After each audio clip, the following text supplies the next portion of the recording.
Many of you men overseas have tuned in your radio to hear the thrilling dramas on suspense. One of the highlights in the series has been the unforgettable performance of Agnes Moorehead in Sorry, Wrong Number.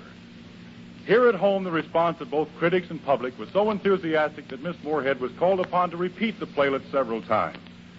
On each occasion, she gave a stirring, vivid portrayal as the neurotic woman who hears a murder being plotted over cross-telephone wires and finally learns that the intended victim of the murder is herself.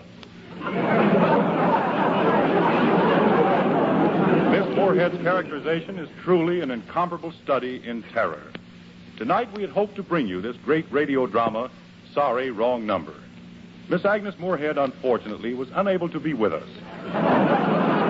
So we secured the services of another personality with the same dynamic appeal. None other than Jack Benny.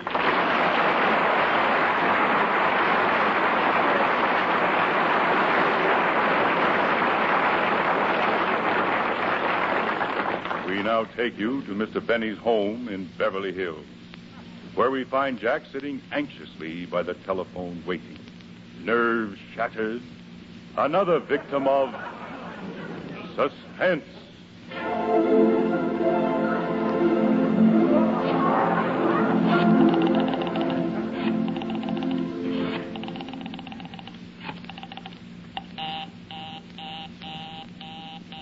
Busy. It can't be busy all this time. Operator.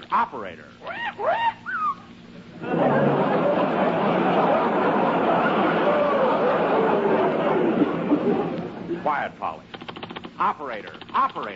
I'm sorry, that line is busy. Listen, operator, I've been trying to get that number for the last 20 minutes. It's a big advertising agency. They have a switchboard. I'm sorry, the line is busy. It can't be busy. I've been ringing that number since 25 after 11. Do you know what time it is now? For the correct time, dial Ulrich 8900. Operator, I know what time it is. It's 11:45. 11:45.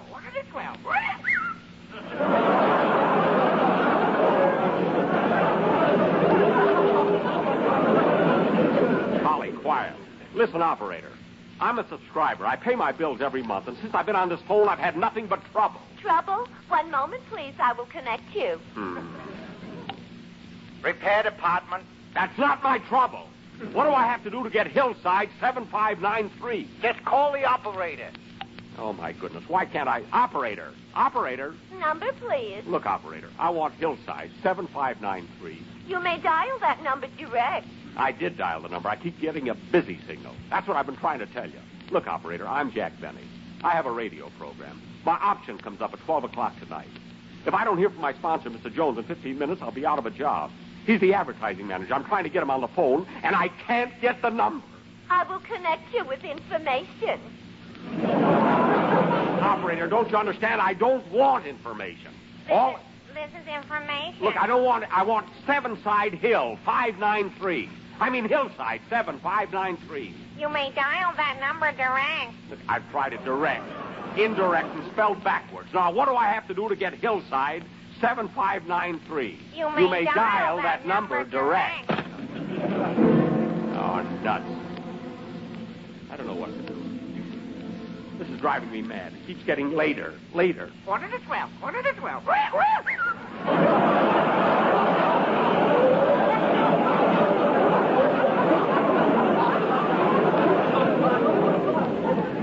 Polly, quiet. Besides, it's 10 minutes to 12 now. Your watch is slow. Well, I'll try it. Whoops, there it is. It's my sponsor. He's calling me. Hello? Mr. Benny? Yes? It's 50 words or less, isn't it? The contest is over.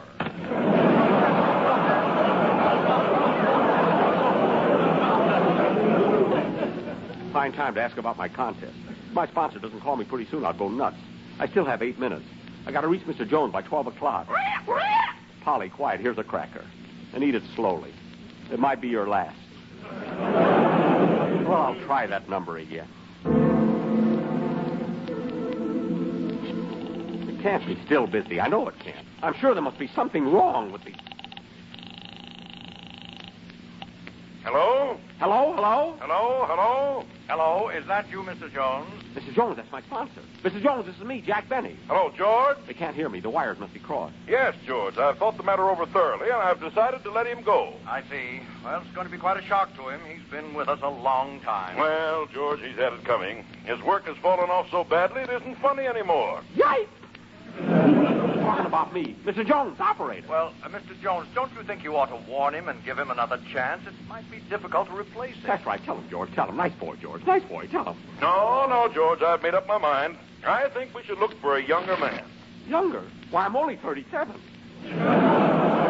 37. 37 and 37, that's 75. At 74, you dope. Can't you count?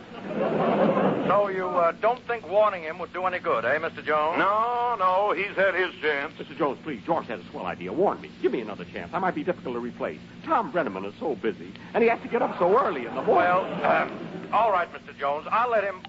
I've been cut off. Operator. Number, please. Operator, I want Hillside 7953. Will you please get it for me? You may dial that number direct. But I've been dialing all morning. My fingers are so swollen they don't fit into the hole.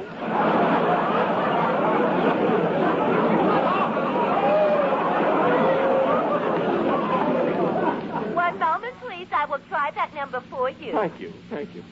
Only 5 minutes to go. I can only talk to Mr. Jones. If I could just plead with him, beg him like I did last year. Maybe I could talk him into giving me another... Sorry, that line is busy. Busy. What am I going to do? I got to think fast. Busy. Polly, shut up. This is serious. You may have to go to work. 4 minutes to 12. Wait a minute, I know. I'll call my agent. That's it, my agent. Why am I paying him 9%? I'll try and get him. That might be Mr. Jones. Oh, hello? Hello, is that you, Edna? Edna? This is Johnny McGuire. I just got back from the South Pacific. I haven't seen a woman in 3 years. You're the first one I called. Look, you must have the wrong number. Oh, don't give me that, Edna. I recognize your voice right away.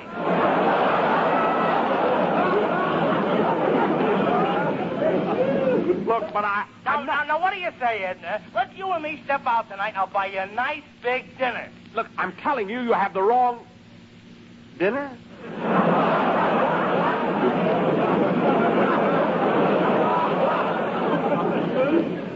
No, what am I thinking of? He'd only want to... I'm sorry, you have the wrong number.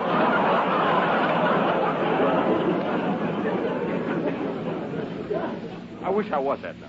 At least then I'd know where... Oh, my goodness, only 3 minutes to 12. No time to call my agent now. I got to get Mr. Jones. Maybe he hasn't signed anybody else yet. I'll tell him I'll do anything he asks me. Anything. I'll let him cut my salary. This year I'll suggest it myself. The line's clear. It's not busy. I still have time. This is Hillside 7593. Get me Mr. Jones, quick. This is Jack Benny. Mr. Jones is busy on another line. Would you call back? No, I'll hold on. Oh, hurry, Mr. Jones, hurry. You haven't got much time. I haven't got much time. Hello? Hello. Is that you, Mr. Jones?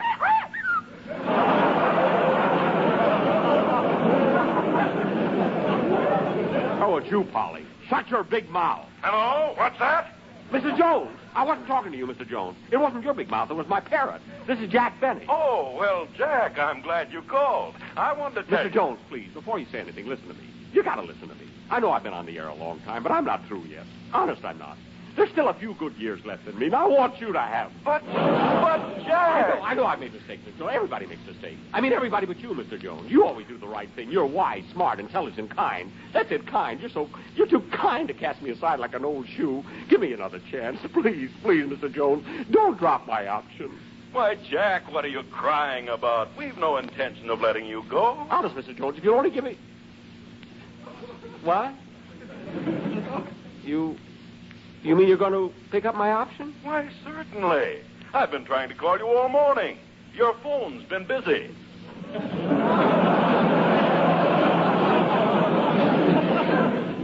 My phone? Busy? Oh. Tell me, Jack, whatever gave you the idea we wouldn't take up your option? Well, Mr. Jones, I called you a few minutes ago, and the wires got crossed.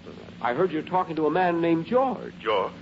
Oh, yes. He's my office manager. Well, I overheard you telling him to let somebody go. You wanted a younger man. Oh, I remember, certainly. I discharged him this morning. It was the janitor. The janitor? Yes. Oh, the janitor. Well, the joke's certainly on me.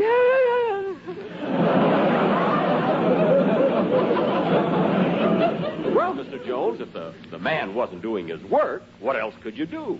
It's not your fault if the man isn't capable.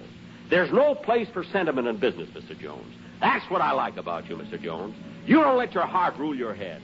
That janitor got what was coming to him. I don't believe in a man whining and trying to hang on to a job when he's not wanted. I agree with you. If a man fails to deliver, let him go. Get rid of him, I say. Fire him.